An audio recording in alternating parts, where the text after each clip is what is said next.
The usual market bustles a stark contrast from the norm. Sounds of yelling merchants drowned out by the sounds of wizard familiars, random incantations, and the clunking of staves and wands against the sun-baked cobblestone. The Wizardry Festival was in full swing this year, merchants selling their wares to a clientele most of them never even knew existed. Resplendent robes and flowing garments replaced the usual nobility or casual farmer's garb, and with this came the usual inflow of coin that merchants dreamt of. Wizards, mages, and magic users of all stripes would come to the Magic Festival, or as it has become colloquially known, WizardCon, would gather together once every 10, sometimes 15 years and show off.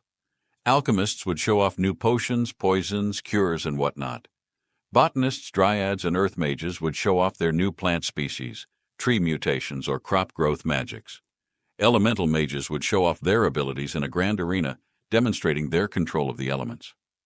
Apprentices and students would gain a desperately needed month off their tasks to sit in bars and complain about their masters, fix personal problems, or simply take much-needed rest. The roads were more than just a bit busier than usual, even for the capital city. The biggest concern for all, however, was the new, suddenly inexplicable available position for the king's new court wizard.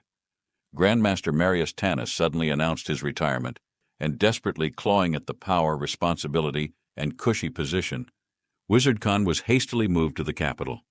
Thousands of wizards, mages, and magic users of every stripe were now vying for place for the king's favor. One mage, however, had more important things to do.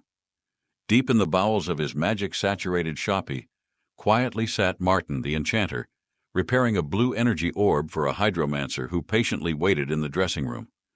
Martin carefully inspected the golf ball-sized gemstone for imperfections and spots, even the slightest blemish resulting in decreased effectiveness. Satisfied with his work, he picks it up using a special set of tongs and heads out to the waiting room. "Here you are, Master Juhai. All fixed.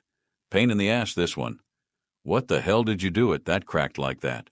Martin asked as he offered the orb to its owner. "Oh, got into a duel with a fire dragon, you know. Just a casual sparring match, of course, but he took a lot out of me," Master Juhai said as he used his magic to levitate the orb. "You do realize this means the warranty is up, right? Warranty covers first-time replacement or repair," Martin said with a gentle smile. "Oh, yeah. I forgot I had the warranty. How much do I owe you again?" Juhai asked. "1 gold coin. Warranty took off 90% of the repair and replacement costs.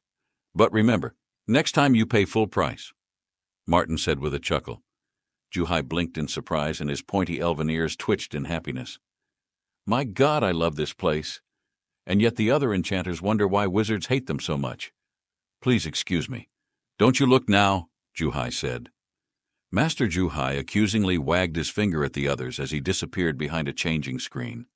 A gentle flash of bluish light blasted from behind the changing screen, and he reappeared moments later with the magical orb now safely perched atop his wizard staff. "Oh, that feels so much better.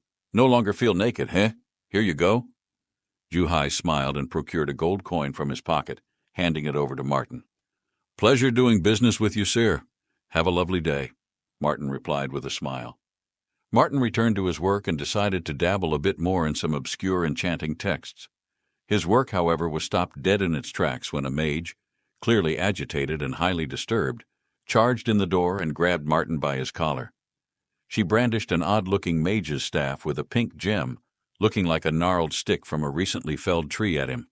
May I help you?" Martin asked, sweating nervously. "What dark evil magic have you created, you crazy bastard? What is this thing?" She growled at him. "Oh, Ilaria, I remember. You took that to test out the enchantment on it. What happened?" Martin asked, recognizing the agitated scowl of the local Mages Guild porter. Ilaria frantically shook him from his shopkeeper's daze, and she pulled him from behind his counter and slammed him to the ground. "Don't toy with me. What evil did you create?" "Calm down, woman, please, one for the mist's sake. Could you stop throwing me around and actually tell me what's going on?"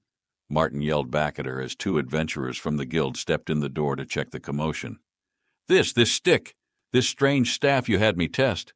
Paladin Eric the Brave." "Oh boy, here we go," Martin replied with an eye roll. She scowled at him and yelled louder. "Pay attention, damn it!"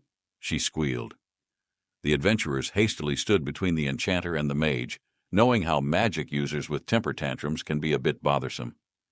"Calm down, woman, please. What's going on?" one adventurer said as he helped poor Martin off the floor. This. One adventurer drew his sword, forcing Ilaria to calm the hell down.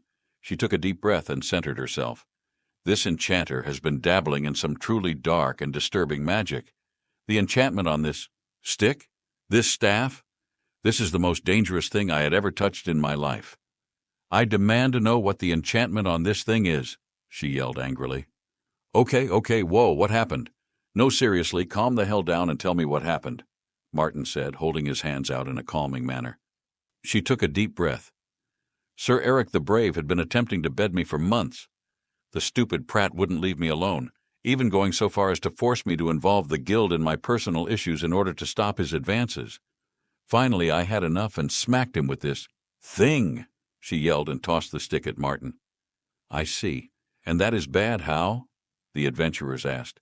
"He stopped. He was trying to touch me, and I smacked him. He suddenly stopped following me, dropped to his knees, and calmly told me what he did was wrong and apologized, then calmly walked away like a zombie." "This is mind control magic," she yelled. "Wait, what?" Martin said as he looked at the stick. Martin ignored the preceding rant and moved back to his desk with the staff to inspect it. He used the tongs, still being verbally assaulted by the panicked Ilaria, and carefully removed the gem to figure out what was in it. He didn't see much except for an inscription written in the mage's language, revealed by his sage glass, a magnifying glass used by enchanters to fix magic gemstones. "Huh, that's okay," Martin said to himself despite Ilaria's screeching. Martin returned the gemstone to its place on the staff and stood up. "And I want this man arrested." Bonk. Martin deftly swung the stick onto Ilaria's head, resulting in a comical coconut bonk noise. Ilaria was taken by surprise and stumbled back into a shelf of scrolls and stood there dazed for a few seconds. She looked around her, rubbed her forehead, and groaned. She then spoke in a calm, entirely uncharacteristic note of peacefulness. "I'm sorry about my behavior. It was entirely unwarranted. I definitely overreacted, and that situation was very poor, especially for someone of my station. I apologize for that. Can you please tell me what the staff actually does?" she said. The two adventurers, their jaws dropped and arms fell to their sides in shock as this panicked elven woman suddenly became as calm as a gentle breeze. Martin simply smiled. "Oh, so that's what that enchantment does. Been wondering what it meant by the Grandma Special." "What?" all three of them said. "I dabble in enchanting.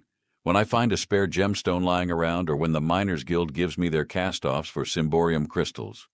I play with them to see what kinds of enchantments and mage stones I can make. Just like any enchanter worth the salt in their blood.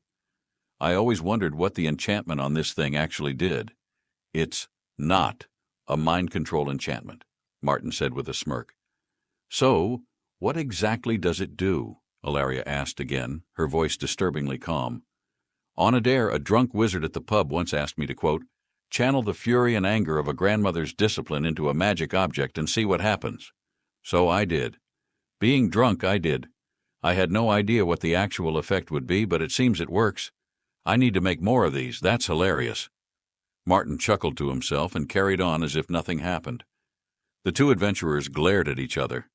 With Martin distracted as he returned to his work with a sudden influx of wizards requesting new equipment, the two grabbed Ilaria, the staff, and returned her to the Mages Guild. The pair charged towards the Adventurers Guild and quietly abducted two of their most notorious companions, Bird and Reggie, by grabbing them, tying them up, and putting bags over their heads. The two then charged their way into the palace, still carrying their abducted friends, and caused quite the commotion as they plopped the two quarrelsome sods at the king's feet. "What is the meaning of this? How dare you interrupt proceedings? Explain yourself," the king loudly bellowed as his guards positioned themselves appropriately.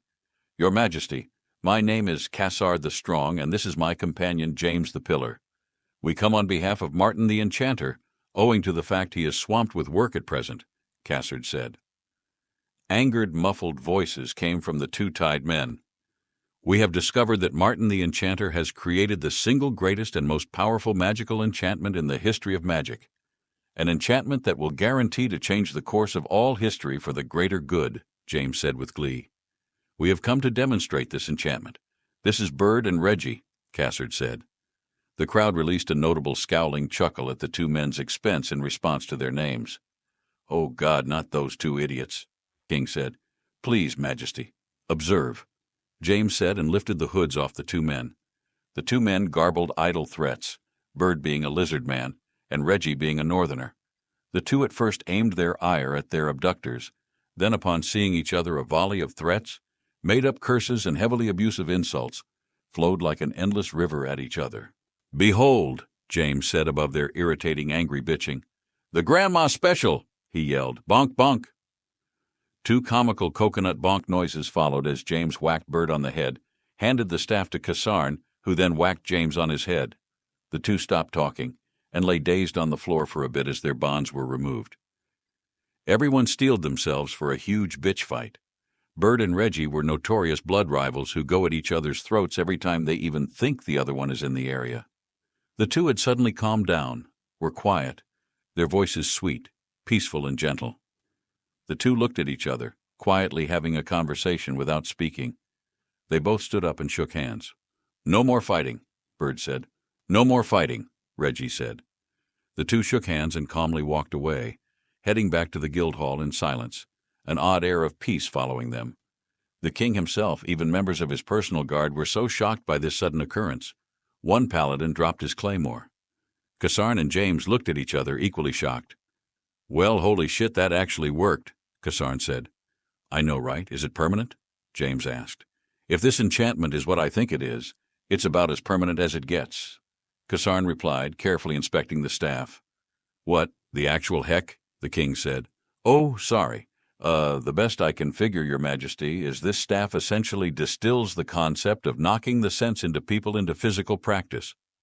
Cassarn replied. In short, as Grandma once said, no sense. Whack sense. James replied, presenting the staff to the king. The king looked carefully at the staff, picked it up, then gently inspected it. He walked over to his advisor, a notoriously grumpy sort. The king, with an almighty bonk, bashed his advisor on the head with the staff and waited for a response. His advisor cradled his head for a bit. His usual gruff, angered mannerism was replaced with an oddly peaceful demeanor. Your Majesty, you bashing me on the head was very annoying. But maybe I've been a bit harsh with the tax pushes lately. I will reconsider this during next week's tax drafts. Maybe we don't need that much coin this year, the aging dark elf said, then calmly walked away. The king rushed towards James and Cassarn, grabbing both men by their collars and growling into their faces. I will take your entire stock, the king yelled loudly. This is the origin story of the most powerful, wealthiest, and most respected mage in history. Martin de Salvano, a human enchanter who created the Grandma Special, otherwise known as the Staff of Common Sense. If you love engaging stories like this, make sure to like, subscribe, and turn on notifications to stay updated with all the latest episodes from FY Stories.